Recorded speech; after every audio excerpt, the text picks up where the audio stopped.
হতাশিল চার ভাই মিলি একলগে 15 মে দেশত ফিরিব। ছোট ভাইয়ের বিয়েত একলগে 5 ভাই মিলি আনন্দ করিব, আত্মীয় স্বজন তাইব আরো হত কিছু।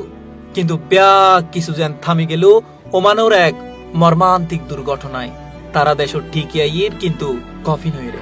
গত 13 মে ওমানত রহস্যজনকভাবে মৃত্যু এনে রাঙ্গুনিয়া উপজেলার সেরভেয়ুর মৃত্যুগিরি সোশ্যাল মিডিয়াত চলিল আজি 2 দিন ধরে নানান আলোচনা। প্রথমত পাওয়া খবরের ভিত্তিতে জানা গেল তারা সড়ক দুর্ঘটনায় ওমানত নিহত হয়। এর খবর সোশ্যাল মিডিয়াত প্রচারিত হইল। তবে এ ঘটনার মূল রহস্য কি আছিল তা লয়ের আছিল দি ধোঁয়াশা। অপেক্ষা আছিল ওমানোর পোস্টমর্টম রিপোর্টর। ওমানোর সেই পোস্টমর্টম রিপোর্ট অনুযায়ী জানা গেই দীর্ঘ সময় গাড়ি চালু অবস্থায় বন্ধ পরিবেশে তাহনে এই চিত্তুর নির্গত বিষাক্ত গ্যাসে শ্বাসরুদ্ধ এরে সেরভের মৃত্যু হয়। আর এই খবরটা নিশ্চিত করে নিহত অলর ভনুর জামাই প্রবাসী মোহাম্মদ সাগর।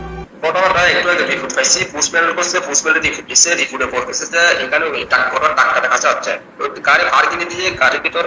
তারপর রেস্টের জন্য ওরা ওই গাড়ির এসি চালু করে দিয়ে গাড়ির ভিতরে বসা ছিল। তারপর এরপরে এখন ওরা সবাই ঘুমিয়ে গেছে। এখন গ্যাসের এসির হাওয়া জমে গ্যাসের কারণে সবাই অনেকে মারা গেছে। এই ঘটনাত এলাকাত নামে এসি শোকর ছায়া, কান্না আর আহাজারিত যেন বারবার ভারিয়র রাঙ্গুনিয়ার আকাশ বাতাস। জানা যায় প্রথম অবস্থায় খুব অভাব অনটনে আসিল নিহত অলর পরিবার। আস্তে আস্তে এক বাই করি প্রভাসুস জায়রে সবে মাত্র নিজেদের সেই অভাবর স্মৃতিগিন মুছতে শুরু করে গেল তারা। কিন্তু তা যেন থমকি গেই অনাকাঙ্ক্ষিত এক দুর্ঘটনায়। জিনিসটা বিষয়টা উদ্ঘাটিত হয় আমার মনে হয় ভালো হয়, কারণ প্রবাসে এরকম মৃত্যু এটা অস্বাভাবিক মৃত্যু, এটা মেনে নেওয়া যায় না। সাইডে বা নিজস্ব গাড়ি বলে গাড়িত গড়ি বাজার করতে যার বাজার করতে যাই আরে গাড়ি বন্ধ করে দিয়ে আর গাড়ি বন্ধ করানো এই ঘটনা ঘটে গিয়েছিল। গাড়িত বসি এটা 2 ভাই ভইলে মারা গিয়ে শেষিতে লয় পরিবার লয় মাল লয় এটা বাই চলু আছে এনাম লয় যোগাযোগ করে হাজার দেয়। এটার খুব অসহায়ভাবে কথাবার্তা হয়। তো ওই 2 ভাই তার মোটা 4 ভাই আছে বিদেশত, 4 ভাই 2 ভাই তো দোকান আছে, কার ওয়াসার দোকান।